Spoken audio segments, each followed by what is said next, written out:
अस्सलाम वालेकुम। आप सबको मेरी तरफ से ईद मुबारक। अल्लाह पाक हमारे रोज़े, हमारे इबादत और जो भी दुआएं हमने की हैं वो कबूल फ़रमाए। मीठी ईद पे बहुत मज़ेदार सा कुछ मीठा बनाने का दिल कर रहा था, तो मैंने सोचा ये मज़ेदार सी खीर बनाते हैं। इसके लिए मैंने 1.5 कप चावल को 2 से 3 घंटे के लिए भिगो दिया था। बासमती राइस ही लिए मैंने। अब यहाँ एक बड़े बर्तन में मैंने 2 लीटर दूध डाला है। मैं ये डब्बे वाला दूध इस्तेमाल कर रही हूँ, ये थोड़ा थिक होता है तो इससे बड़े मज़े का मीठा बन जाता है, स्पेशली खीर वगैरह। तो जब यहाँ दूध को उबाल आ गया तो मैंने इसमें एक छोटा दालचीनी का टुकड़ा डाला, बिल्कुल छोटा सा। इसकी खुशबू मुझे तो बहुत अच्छी लगती है। जो कर्ल वाली दालचीनी है ना, ये वो है। इसका फ्लेवर और इसकी खुशबू बहुत अच्छी आती है इसमें।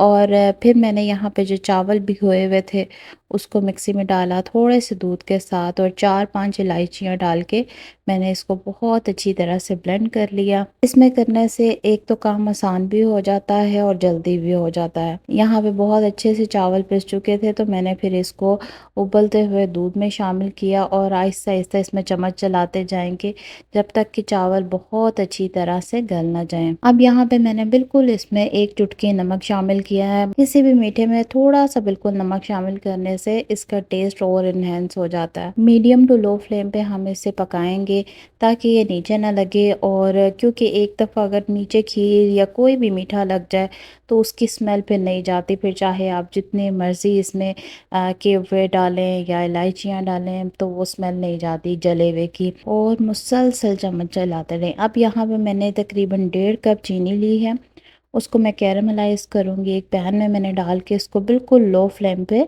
इस तरह से कर लिया। जब चीनी मेल्ट होने लगेगी और इसका कलर बदल जाएगा तो मैं इसको उतार लूँगी। बहुत ज़्यादा डार्क नहीं करना, नहीं तो वो एक कड़वाहट सी आ जाती है।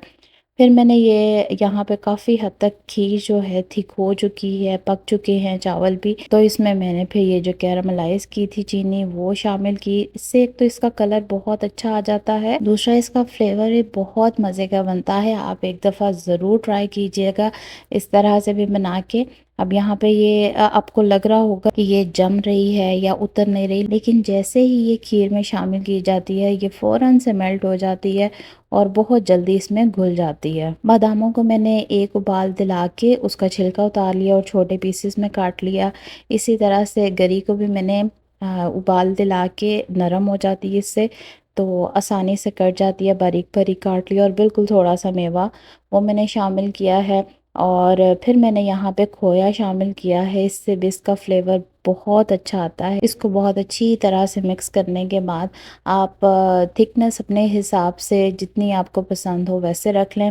फिर मैंने यहाँ पे इसमें बिल्कुल लास्ट पे केवड़ा एसेंस डाला है 1 टीस्पून।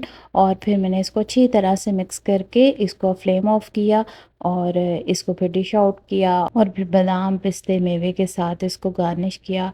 ठंडी करके आप इसको सर्व करें। बहुत ही मज़े की बनी थी ये खीर। आप भी ज़रूर ये रेसिपी ट्राई कीजिएगा। उम्मीद है आपको आज की वीडियो अच्छी लगी होगी। अगली वीडियो तक के लिए अल्लाह हाफ़िज़।